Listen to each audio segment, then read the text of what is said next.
Hello guys! Magandang gabi sa inyo lahat. Ito si Mike Padawan, nagbabalik sa ating latest coverage sa bagyong si Ada. At nakalagay pa dito tropical storm, but sa oras nito ginawa na po na lamang siyang tropical depression. At patuloy siyang humihina. Kaya ito na po yung ating isasarang update. Final na po ito.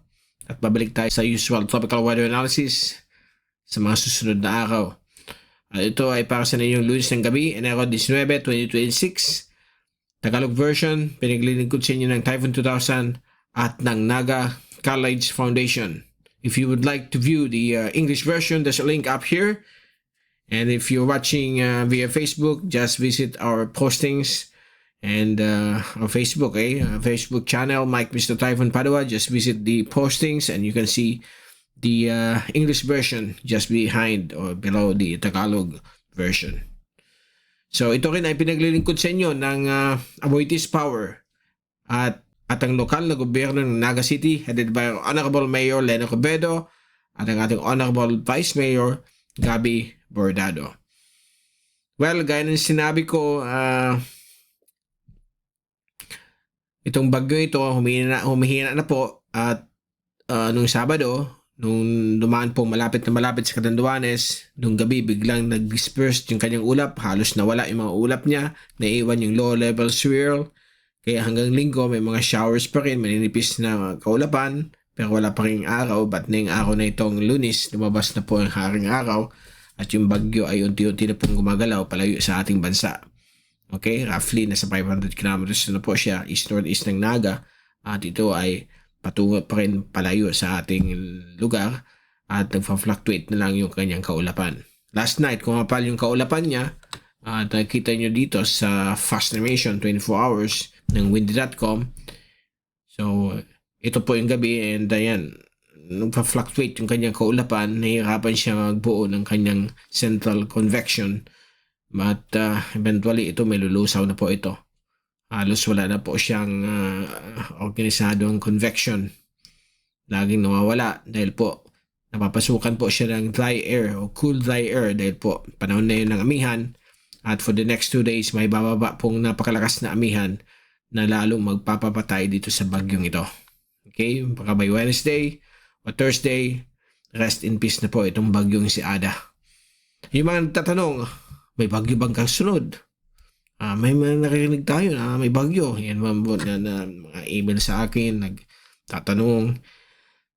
Meron pong LPA, ayan po, kitang-kita po niyo dito, but good news of this LPA for the next 2 to 3 days dahil po sa surge ng amihan, deadpool din po itong system na ito. Hindi po ito lalakas, hindi po ito magiging bagyo, huwag kayong maniwala sa mga postings dyan. Okay? At nabasa natin yung postings ni Sir Rob Speta. Sinasabi nga niya na ayun na naman yung mga postings na magpapaniwala sa atin. Akala mo mayroon talagang bagyo. Okay? Mayroon lang LPA dito. Gagawa na parang silang linya na ganito. Parang ganyan, gaganyan. Papunta ng Pilipinas, ganyan. Very easy to put those lines. Okay?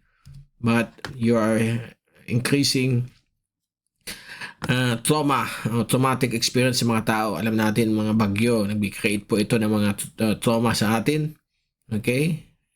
Umpisa nung Christine, nung Undoy pa. So mag-ingat po tayo. Huwag tayo magpalagay-lagay. Huwag tayo makikinig sa mga ganyan na postings. Pag hindi nyo kilala yung page, huwag nyo pansinin. Unfollow ninyo. At huwag nyo i-spread. Huwag nyo i-share. Kasi papadagdag po yan ng takot sa tao. Confirm muna sa Pag-asa, Japan, Meteorological Agency, JTWC, Jacob Speta, Western Pacific, sa ating pages. Okay? Tayo po ay nagtutulong, supplemental data lang po tayo sa ating Weather Bureau at sa ibang agencies para matulungan natin ang kababayan natin kung may mga papalapit na sama ng panahon. Okay? Now, gaya na sinabi ko, wala pong kasunod. Maganda pong ating panahon for the next 2 to 3 weeks hanggang sa first week of February. Puro tayo malakas na hanging amihan. Okay? Lalamig po ang ating temperatura. At yung mga kababayan natin dito sa may bahagi nito ng Mindanao at Silangan at Katimugan o gitnang Kabisayaan, humanda po kayo dahil may papalapit po dyan na shear line. Hindi po nag-change ang forecast. That will be January 23 to 25 or 26 Mag-steady po dyan ang shear line at baka magbigay po ng mga malalakas na ulan, mag-cause po ng mga pagbabaha sa mga landslide at flood prone areas. Mamaya papakita natin sa inyo ang latest po ng forecast ng ECMWF doon sa papalapit na shear line. Dahil po sa kalakasan ng amihan, yung shear line ay pupunta po dito sa Mindanao. May mga taon na po nangyayari yan, especially kapag mga po tayong La Nina, common po ang shear line dito sa may bahagi ng Mindanao. May naalala ko 5 years ago, nagkaroon po ng grabing ulan dyan sa Mindanao dahil po sa shear line, dating tail end of a cold front. So ito yung na-observe nating rainfall amounts 24-hour nung Sabado, Enero 17, nung dumaan po ang bagyong si Ada malapit sa atin. At ito yung data for every 15 minutes nung Sabado. Total rainfall ng Sabado ay umabot po ng 106.2 millimeters. So mataas po yan. Pag may 106.2 at yung pinakamalakas na ulan ay dito lang po. Concentrated dito sa times na ito between 4 a.m. to 10 a.m. So itong area na ito ay nag-cause ng mga flooding sa mga usual na binabaha sa Naga City. At may mga ibang areas din like sa Higmoto, Catanduanes, umabot po ng 300 to 400 millimeters ang ulan. Okay?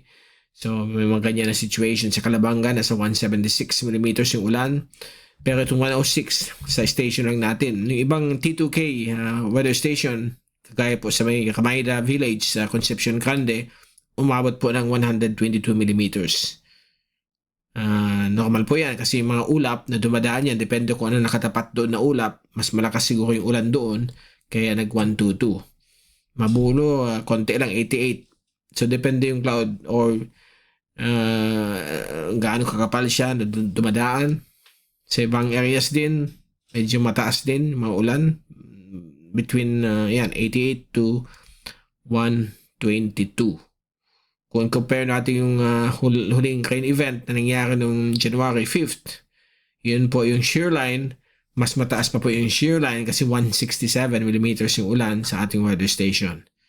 Well, how about Uwan? Uwan is staggering 326 millimeters. Christine, the king of all rainfall for the past 100 years, 738 millimeters po in 24 hours. So just imagine.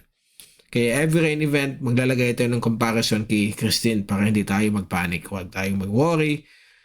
Dahil po, it's a once in a lifetime event, yung mga ganyan na system. Normal po yan sa climatic variability ng ating mundo, lalo na po sa mga bagyo, mga ulan, may mga variability po yan na nangyayari. Okay? So ito yung ating track kanina. So, for the next 2 to 3 days, tuloy na po itong malulusaw at ipupush down ng hanging amihan. So, kanina, tropical storm pa, but sa mga oras na ito, tropical depression na lamang po siya. Ito yung track ng lahat ng agency. Ayan po ang gagawin niya.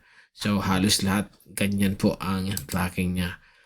Yung multi-model diagnostic comparison, ay kita po ninyo dito, yung wind shear for the next 3 days ay biglang mag-shoot up from 19 kph up to 60 kilometers per hour. So malakas po yan at walang makakasurvive po ng mga bagyo niyan, pati LPA.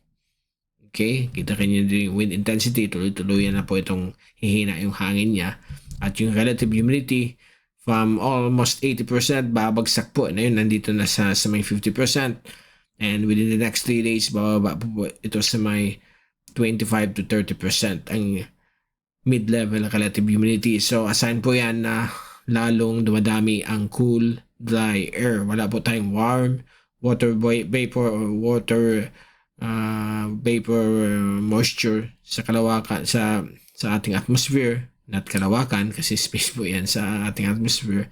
So yan po ang mangyayari. Okay, sensya na po. Medyo kulang pa tayo ng tulog. Babawi po tayo na yung gabi. Ito yung track at air wind pressure mula sa ECMWF. So, kita niyo dito, Tuesday to Wednesday, yan po. Ito yung bagyo. And then, pagpasok sa Wednesday ng blast ng amihan, malulusaw na po siya. So, ito yung surge ng amihan na darating sa Wednesday. Tuloy-tuloy po yan hanggang Friday and Saturday. At yung LPA dito ay nalusaw na rin po. So, meron po ditong possible na trough po dito sa area na ito. And eventually, magkakaroon po dito ng shear line na po mag-form. So, grabe pong ulan po yan. So, maghanda po kayo. So, Sabado at Linggo, ayan po yung shear line. Okay? So, ito yung shear line. Magpapaulan magpapaulan dyan sa area ng northern and northeastern Mindanao.